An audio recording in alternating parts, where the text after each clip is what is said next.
Hello everyone, Ogre 27 Kane here today, and we're going to do my top 10 Square Enix Nintendo Switch games. Now these are my top 10 favorite Square Enix published or produced games, and these are games that are all on the Nintendo Switch but not necessarily exclusive to the Nintendo Switch. This list includes action RPGs, strategy RPGs, turn-based RPGs, everything great that there is about Square Enix. So if you love Square Enix as much as I do, sit back and enjoy this list. Let's start out with number 10, Triangle Strategy. Now this game was kind of a struggle to pick between. It was this or Octopath Traveler 1 or Octopath Traveler 2. And I figure since I featured Octopath Traveler enough, we're going to go with Triangle Strategy this time. This is a great strategy RPG, one of the best, and it is made for this generation. It is not necessarily a port from a previous. It's one of the exclusive ones on this list, actually. There's only a handful, but it is a great game nonetheless, and I do like how the action and the story meld together. They give you a pretty inclusive game that gives you a lot of interesting things to do. If you enjoyed Final Fantasy Tactics, then you probably really like this game.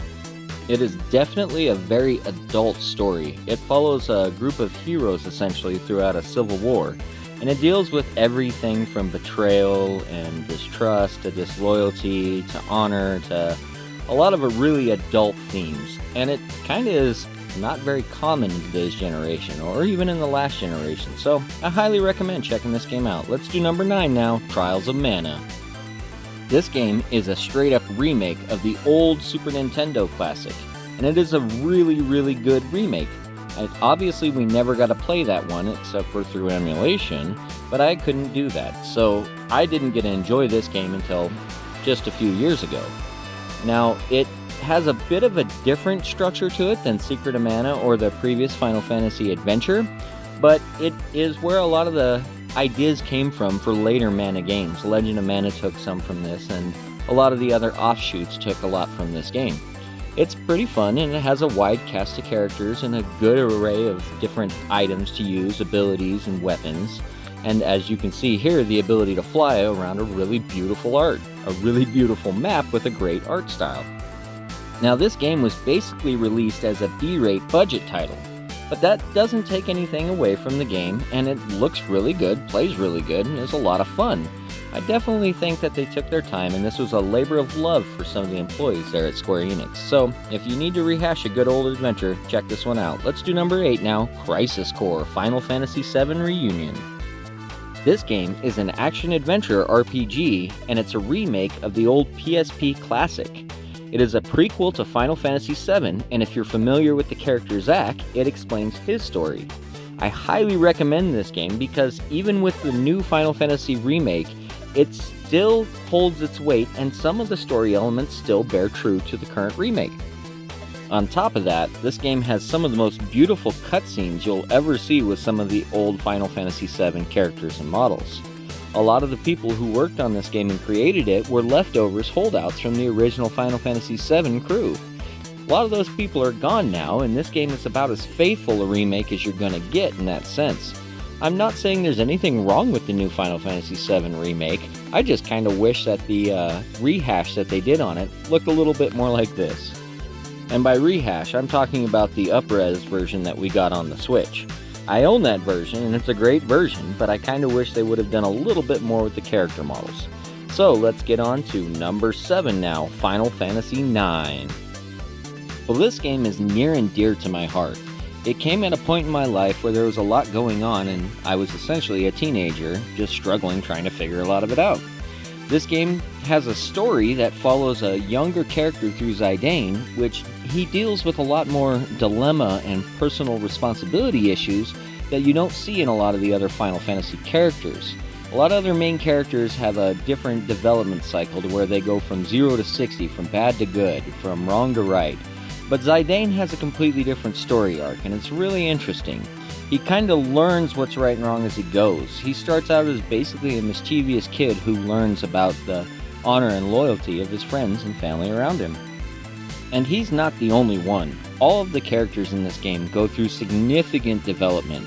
Steiner, the bucket of bolts you see up there, starts out as a pompous a-hole and turns into one of your most loyal friends.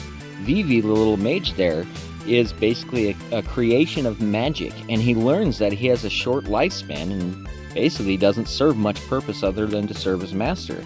You really feel for these characters, and you develop a love for every single one. Well, let's do number 6 now, the Deal Field Chronicle. Well, this game just continues to grow on me more and more. Every time I put this cartridge in, I find myself playing it over and over. I love the style, the format, everything about this. If you need an old school RTS kind of fix on the Switch, this is definitely the game you need to try. Everything that I love about the Ogre Battle series is kind of found in this game to a lesser degree. It's a real-time strategy, but you can pause the action and you can set units to do what you need. What I really love about this is it allows you to actually utilize unique and real military maneuvers. I can set up pincer maneuvers, I can set up formations, I can flank other characters. I absolutely love that. And then on top of that, I can throw in summonses from Final Fantasy. You don't get no better than that. Not only that, this game gives you a great story with tons of political intrigue and tons of dialogue. It has very well written characters and characters you care about. I definitely saw through every character's development, and I got really interested and invested in a few of them. I highly recommend this game. This game is a lot of fun, and I pray we get a sequel. Well, let's move on to number 5 now, Final Fantasy VII. Yep, of course it's included in this list. Now, for me, graphics aren't everything. This is still the definitive version and the story that I consider canon for Final Fantasy VII. The remake looks absolutely fantastic and it plays well. And I love the game itself. It's designed for a newer audience. But this game right here was designed for me and my audience, and us older guys that don't care too much about graphics. This is the story that I saw in 7th grade that explained to me how a character could be multifaceted and still at the same time a quiet, silent protagonist. And yeah, looking back on it in hindsight now, the story is kinda, your typical evil corporation story. But at my time, in my generation when I was growing up, the story was pretty big. It was important to us because it showed us that not everything in the world you should believe. And then on top of that, it gave us great combat and a lot of really cool stuff to do. So, if you enjoy Final Fantasy, you gotta try this game out. It is definitely one of the best ones in the series, and the Switch version you can get through PlayAsia still fairly cheap, with Final Fantasy VIII included, makes it a really good buy. So let's move on now to number 4, the Collection of Mana. Now this collection has 3 great classic Mana games, the 3 that started it all. Final Fantasy Adventure for the original Game Boy, Secret of Mana for the Super Nintendo and Super Famicom, and Trials of Mana for the Super Nintendo and Super Famicom. We're going to focus in specific though on Secret of Mana, because this was my favorite out of all 3 of the games. I played this game when I was pretty young with my dad. We played most of this game all the way through. And there are a lot of things that this game taught me about understanding patience.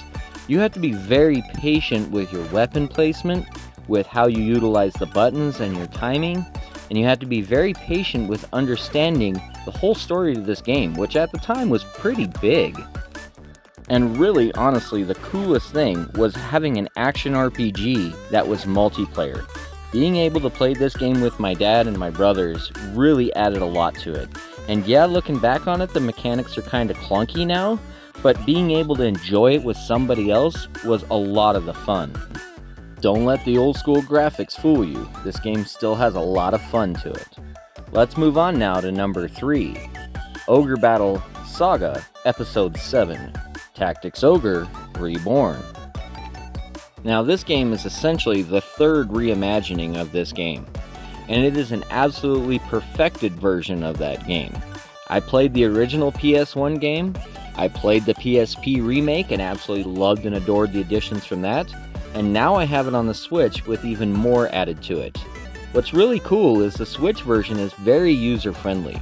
They removed a lot of the difficulty spikes and a lot of the issues that we had on those 2 older versions. The PSP did correct a lot of that issue, but the Switch version definitely perfected it. Now you can essentially just sit back and enjoy this fantastic story.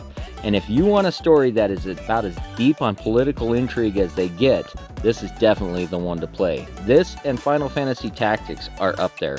I'd put a DioField Chronicle in that category now too, but that doesn't take anything away. You should try this game out tomorrow. The other thing I recommend is picking this up physically while you can. Because it was a smaller release and I don't think it did terribly well, this game's going to be very valuable and expensive. So let's move to number 2 now, The Legend of Mana. So this game was essentially given a new intro and some new cutscenes and some new watercolor art to match its HD upgrade. This game is one of the most beautiful games I've ever seen in my life, and this game holds a lot of personal significance for me. When I was 14 years old, I went and bought this game with the money that I had earned from my very first paycheck at my first job. It held such significance to me that I not only played this game through, I kept this game and kept playing this game through. This is my favorite out of all of the Mana series and one of my favorite games of all time. The fact that they ported it over and added all this cool stuff to it just makes this a must-buy.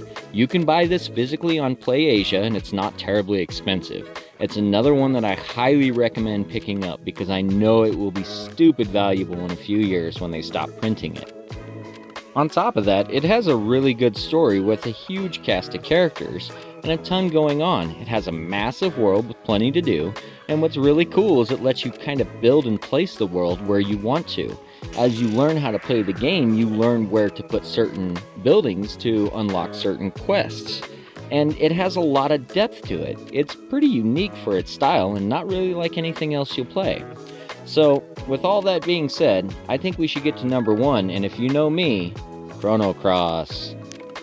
Yes, this game was number 1 on my favorite turn-based RPGs, and yes, this game is number 1 on my favorite Square Enix games on the Nintendo Switch.